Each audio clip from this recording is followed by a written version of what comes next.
प्यारे बच्चों, आज हम अगला क्वेश्चन करने जा रहे हैं। जांच कीजिए कि क्या किसी प्राकृत संख्या n के लिए संख्या 6 की घात n अंक 0 पर समाप्त हो सकती है। तो 0 पर समाप्त वही संख्या होगी जिसके अभाज्य गुणनखंडों में 2 और 5 इनकी घात बने, कुछ भी घात बने। जैसे n का मतलब हो गया प्राकृत संख्या 1, प्राकृत संख्या का मतलब प्राकृत संख्या 1 से प्रारंभ होती है, 1 2 3 4 5 कुछ भी हो सकता है। यहाँ पर n की जगह पर आप कोई भी मान ले, 1 ले, 2 ले, 3 ले, 4 ले, कुछ भी ले सकते हैं। तो वो 0 पर तभी समाप्त होगी जिसके अभाज्य गुणनखंडों में 2 और 5 आए। अब यदि 6 के आप अभाज्य गुणनखंड करते हैं तो 2 गुणा 3 होता है, 2 तो इसमें आ रहा है लेकिन 5 का इसमें कोई स्थान नहीं है, 5 के स्थान नहीं है तो ये 0 पर समाप्त नहीं होगी। तो आप इसको इस किस टाइप में आप लिखेंगे, आप यहाँ पे देखिए प्राकृत संख्या n, यहाँ पर आप लिखेंगे कि प्राकृत संख्या n के लिए संख्या 6 की घात n अंक 0 पर समाप्त होगा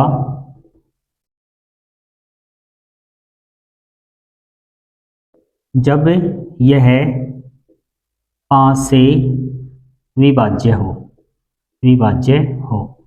यानी 5 का भी इसमें भाग जाए तभी ये 0 पर समाप्त हो सकती है। आप 6 के अभाज्य गुणनखंड लिखेंगे, 6 के अभाज्य गुणनखंड, और 6 के अभाज्य गुणनखंड है यहाँ 2 गुणा 3। अब यदि आप 6 के घातांक n लगाते हैं, 6 के घात n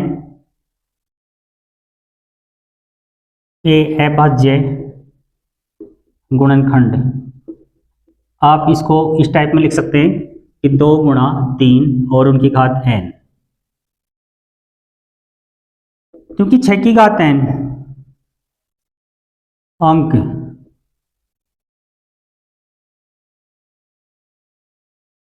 के अभाज्य गुणनखंडों में 5 का कोई स्थान नहीं है, 5 का कोई स्थान नहीं है। और यदि 5 का यहाँ पर कोई स्थान नहीं है तो 6 की घात n अंक 0 पर समाप्त नहीं होगी। तो आप यहाँ पर लिख देंगे अतः संख्या 6 की घात n अंक 0 पर समाप्त नहीं होगी। आप यहाँ पर इस प्रकार इसका आंसर देंगे, क्योंकि इसमें 6 के अभाज्य गुणनखंडों में 2 और 3 आ रहे हैं, 5 के स्थान नहीं है, इस वजह से 0 पर समाप्त नहीं होगी। आपको इस टाइप में इसको लिखना होगा। इसके बाद हम अगला क्वेश्चन करते हैं, 6वां क्वेश्चन। अब 6वें क्वेश्चन में इसने क्या दिया है, 6वां क्वेश्चन है व्याख्या कीजिए कि 7 गुणा 11 गुणा 13 प्लस 13, और फिर इसी टाइप में आगे संख्या और दी गई है, और 7 गुणा 6 गुणा 5 गुणा 4 गुणा 3 गुणा 2 गुणा 1 प्लस 5 भाज्य संख्या क्यों है। अब हम इसकी व्याख्या करेंगे। संख्या अपने पास से 6वें के लिए 6वां क्वेश्चन करते हैं, और 6वां क्वेश्चन है, इसमें व्याख्या किसकी करनी है, 7 गुणा 11 गुणा 13, यह है 7 गुणा 11 गुणा 13, फिर प्लस में है 13। अब ये बताना इसमें कि ये भाज्य संख्या क्यों है। आप प्लस से पहले देखो, प्लस के बाद देखो, प्लस से पहले भी 13 है, प्लस के बाद भी 13 है, तो आप इसमें 13 कॉमन लेंगे। 13 कॉमन लेने के बाद यहाँ पर क्या बचेगा, 7, यहाँ पर है 13 फिर 11, और फिर ये 13 से 13 यहाँ कटेगा तो यहाँ 1 आएगा। यहाँ पर 1 लिखना कोई जरूरी नहीं है, क्योंकि गुणा में 1 11 गुणा 1 11 होता है। प्लस के बाद में यहाँ 13 में यदि आप 13 का भाग लगाएंगे, यहाँ पर 1 अवश्य लिखना पड़ेगा, प्लस के बाद है इसलिए 1 लिखना पड़ेगा। तो इसमें यदि आप देखते हैं तो कॉमन के रूप में 13 है, यानी उभयनिष्ठ खंड इसका 13 है। तो आप इसको इस टाइप में लिखेंगे, क्योंकि दी गई संख्या में 13 यानी कॉमन है 13, इसलिए भाज्य संख्या होगी। दोनों संख्याओं में कोई भी संख्या यदि कॉमन होती है तो वो भाज्य संख्या ही होती है।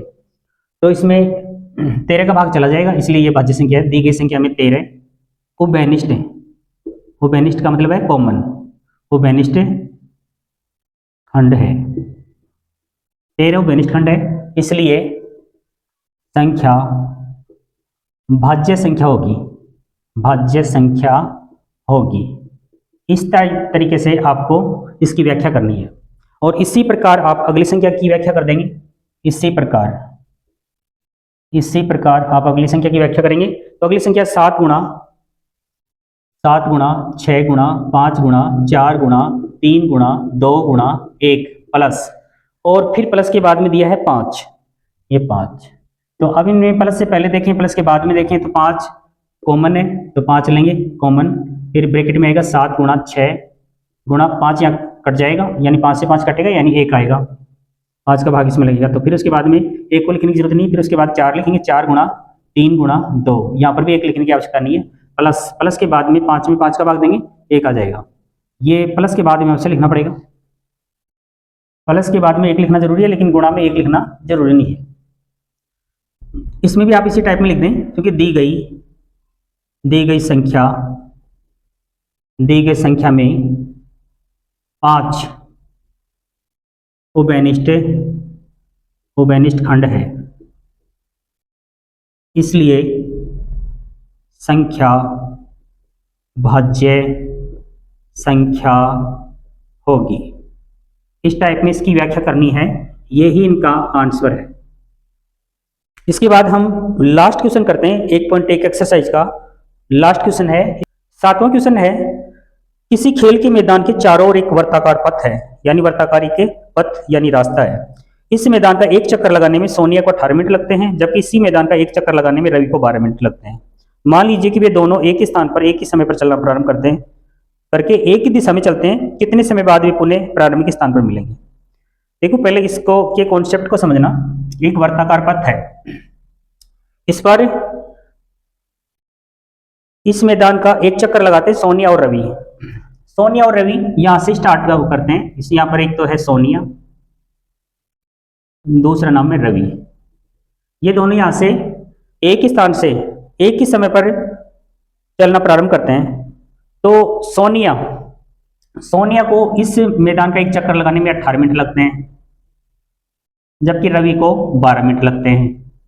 यानी इन दोनों में देखा जाए तो जल्दी चक्कर कर लेता है रवि, यानी इस दौड़ को पूरा रवि जल्दी कर लेता है। तो एक चक्कर लगाने में रवि 12 मिनट का समय ले रहा है, यानी इसकी दौड़ तेज है, और सोनिया को 18 मिनट लग रहे हैं। मान लीजिए कि दोनों एक साथ यहां से चलना स्टार्ट करते हैं, तो जब रवि 12 मिनट में की बात करें तो 12 मिनट में रवि एक चक्कर पूरा कर लेगा, और रवि यदि यहां पर आ जाता है, लेकिन 12 मिनट की बात करें तो सोनिया तो पीछे रहेगी, सोनिया तो एक चक्कर पूरा 18 मिनट में करेगी। तो अपन ये सोच लें कि सोनिया कुछ पीछे इधर यहाँ पे रह गई एक चक्कर में, फिर दूसरा चक्कर लेते हैं, तो दूसरे चक्कर में वापस से दौड़ते हैं, तो मान लीजिए कि सोनिया यहाँ पे रहेगी। तीसरे चक्कर में यदि देखा जाए तो यहाँ रहेगी, वापस उसी स्थान पर। पूछा यह जा रहा है कि दोनों वापस उसी स्थान पर कब मिलेंगे, प्रारंभिक स्थान पर जहां से इन्होंने दौड़ प्रारंभ की है। तो यानी ये कहने का मतलब ये है कि यहाँ पर चक्कर चाहे जितने हो, लेकिन इस स्थान पर दोनों आकर के वापस कब मिलेंगे, इस चीज को यहाँ पर पूछा गया है। तो ऐसी कंडीशन में इनका 18 का और 12 का हम एलसीएम करेंगे, एलसीएम। और 12 और 18 का एलसीएम ज्ञात करने के लिए हम शॉर्ट ट्रिक भी अपना सकते हैं। शॉर्ट ट्रिक में आप देखिए कि 18 और 12 में बड़ी संख्या कौन सी है, 18। अब 18 की टेबल बोलें और तब तक बोलें जब तक कि 12 का भाग उसमें पूरा पूरा नहीं चला जाए। तो हम बड़ी संख्या 18 का की टेबल बोलते हैं, 18 दूनी 36, यानी 36 में ही 12 का भाग पूरा पूरा जा रहा है, इसलिए दोनों 36 मिनट में प्रारंभिक स्थान पर मिलेंगे। तो इसमें हमने क्या याद किया, इनका एलसीएम याद किया है। इसी कंडीशन में हम इनका एलसीएम याद करते हैं। तो हम इस चीज को लिखेंगे किस प्रकार, आंसर तो इसका 36 आएगा, यानी 36 मिनट के बाद दोनों प्रारंभिक स्थान पर मिल जाएंगे। तो हम इसको इस टाइप को लिखेंगे किस तरीके से, आप इस चीज को देखिए। हम यहां पे लिखते हैं मैदान का एक चक्कर लगाने में सोनिया को समय लगा। कितना समय लगा, इसको लगा 18 मिनट। इसी तरीके से लिखते चले जाएंगे, मैदान का एक चक्कर लगाने में रवि को समय लगा। रवि को कितना समय लगा? 12 मिनट। दोनों पुण्य प्रारंभिक स्थान पर मिलेंगे, दोनों पुण्य प्रारंभिक स्थान पर मिलेंगे। यह ज्ञात करने के लिए इनका एलसीएम ज्ञात करना हो। ये ज्ञात करने के लिए 18 और 12 का एलसीएम ज्ञात करेंगे। पहले हम 18 के टुकड़े कर लेते हैं। 18 बराबर 2 का भाग इसमें देंगे, 9 आएंगे, 9 में 3 का देंगे 3, ये 3 के 3, तो यानी इस तरीके से इनके टुकड़े कर लेंगे। अब आप लिख लीजिए इनको 2 गुणा 3 की घात 2। अब हम 12 के टुकड़े करते हैं। 12 बराबर टुकड़े 2 का भाग देंगे, 6 आएंगे, फिर 2 का भाग देंगे, 3 आएंगे, ये 3, ये 12 हुई। अब इसके बाद 2 की घात 2 लिखा जाएगा और ये 3। अब इसमें देखते हैं हम अधिकतम घातें ज़्यादा घातांक, 2 की घात 2, यहाँ पर केवल 2, इन दोनों में देखना है आपको। एचसीएफ आपको पहले बताया जा चुका है, उसी तरीके से हम एलसीएम उसी तरीके से हम ज्ञात करेंगे। 2 की घात 2, यहाँ 2, तो 2 की घात 2 ली जाएगी, अधिक घातांक लेते हैं हम, और 3 में 3 घात 2, यहाँ 3, तो 3 की घात 2 लिखी जाएगी।